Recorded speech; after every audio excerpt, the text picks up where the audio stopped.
Bằng em ơi. Em ấy nhẹ tí. Tăng Vì chán phải vì ăn nhẹ. Ăn nhẹ. Tapi bisa shop lang semana no. Đó anh đưa nuôi con xí.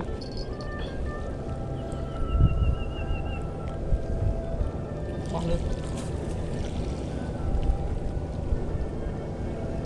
Tăng anh thấy chim to đang là tông đang tăng Hey. Xí. Đây chi xí chứ.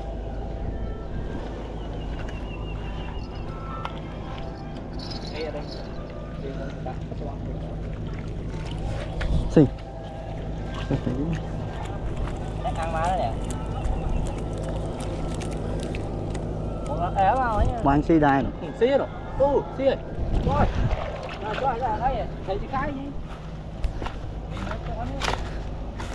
Muối ở đây nè. Anh đưa tới là muối. Anh có bên không đó. Chọc đi anh ta chả bữa đấy muối chắc có đâu.